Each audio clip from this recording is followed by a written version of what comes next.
Nancy Falconer. And good morning, Nancy. Hi, how are you? Hello, I am well, thanks. How are you? Good. Good.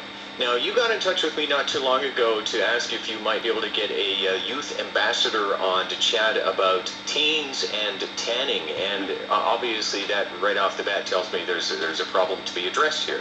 Absolutely, yes. The Canadian Cancer Society is reaching out to youth all across BC, actually, to encourage them not to tan indoors or outdoors. We know that there's a very dangerous risk of indoor tanning in your youth particularly. In fact, any use of indoor tanning equipment before the age of 35 can actually increase a person's risk of melanoma by 75%. And melanoma is skin cancer, but it can actually be a very deadly skin cancer. So we are very concerned, and we are encouraging youth to take a pass on the tan.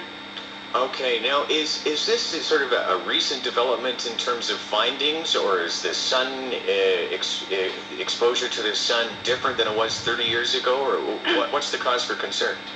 Well, we've known for a long time. There's been a lot of public health messaging around the dangers of tanning, and certainly we've all heard about how to stay safe in the sun.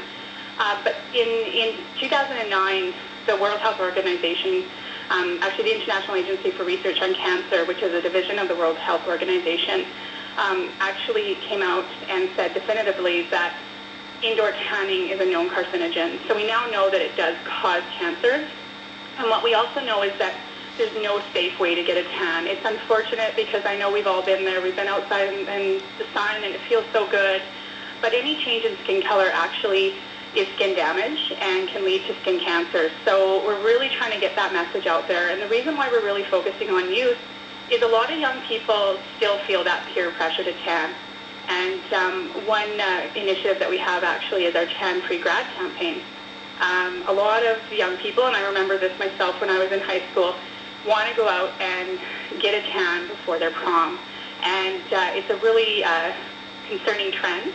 So we're actually engaging youth in the high schools as well and training them to run a Tan Free Grad campaign in their school in order to encourage their peers to not tan before their graduation.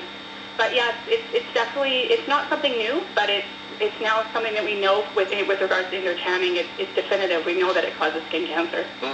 So I take it the dangers from tanning outweigh the benefits, such as us being told to get out, get some sun for vitamin D.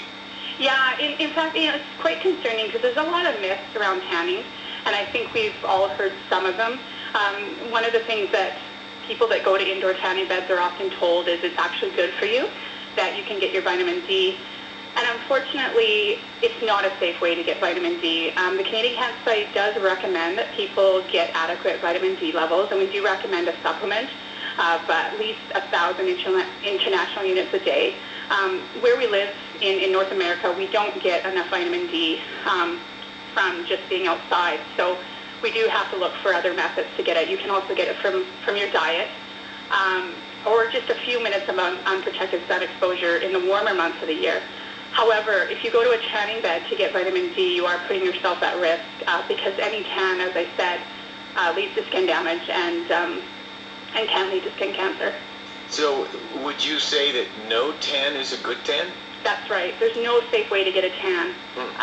So that's why we're really encouraging youth to be more comfortable in their own skin and really find a way to be safe when outdoors, but also to avoid tanning beds.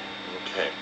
Well, Nancy, I appreciate your time this morning. I'm wondering if perhaps we could hand things over to your youth ambassador. Absolutely. I'll hand you over to Adele Green. Here she is. Okay. Adele Green on in order to chat about her side of things. Adele, hello. Hi there. Hello. Welcome to the show. Thanks for chatting with us this morning. Were you, before teaming up with the Canadian Cancer Society, an avid tanner yourself? I wasn't, no, but I had a lot of friends that were. So there's some pressure to look good in that way. There definitely is. I mean, I think we all, during the summer months, are out there and trying to get that look, trying to even out the tan, and it's definitely a big part of our society, and it's turned into getting that look for other occasions, like Nancy said about graduation. So in lieu of that, are you offering alternatives? Are spray tans cool? Are they cool? there are other options if you are still looking for that tan look, but I think the main message that we're trying to send, and I've been trying to get across to my friends, is you don't need that other option. The whole idea is to feel good about the way you look, just the way you are, and that's a big message that we've been trying to spread, as well as the health advocacy along with the tanning bylaw.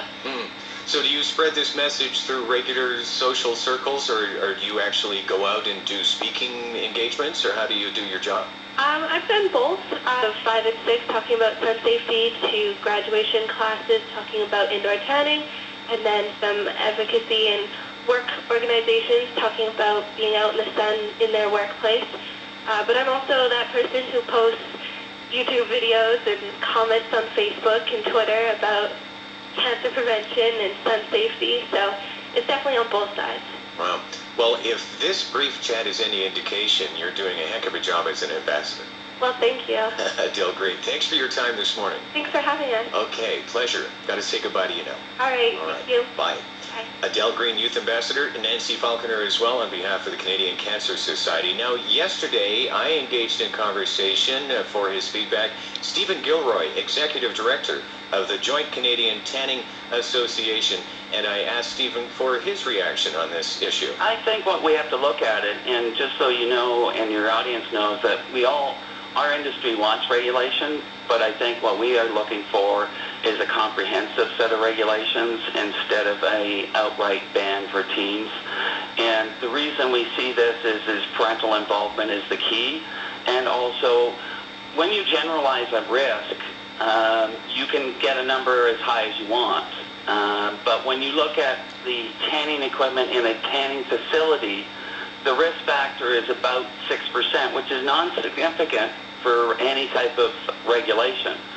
What we see is it's who's operating the equipment, and when you have certified and trained operators, you reduce a risk. And the other thing you need to do is eliminate skin type 1 people. Those are people that always sunburn, never tan.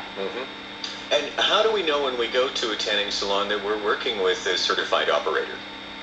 The best thing you can do is ask if they belong to an association, and also look for a certification certificate. There is a industry certification program that has been around in Canada since 2004, and the insurance companies, if you have professional liability, demand that you have certified and trained operators.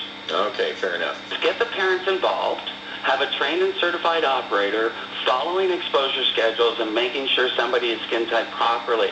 This is about all ages, not just teens. This is about making sure that the wrong person doesn't go into a tan. And that's the skin type 1 person. Okay. I think, like anything, when you set up a set of regulations, you need to have all stakeholders involved, including the positive and negative side. And all we ask as an industry is that we are involved with the government to create a set of regulations. And I think what you have to do is dive into the research and actually analyze what that represents for a tanning facility, not just for tanning equipment, for a tanning facility. And there are different places where the risk goes up and goes down. The reason why we're saying about location is a dermatology office, phototherapy units have a 16 times more risk than a tanning facility. So should we be regulating all of this? Absolutely. How close are we to seeing some? We're working with the BC government to hopefully have a provincial set of regulations. And we'll work with any city, province, or on a federal level. We're trying to have this happen. We called 2 years ago in a press release to have regulations for this industry and to work with all stakeholders. Oh, so it's still a waiting game. Absolutely, and it does take time to get these things done and do them right, instead of a knee-jerk reaction. Okay. Stephen Gilroy, Executive Director with the Joint Canadian Tanning Association. We appreciate your side of this issue. Thank you. Thanks, Dave.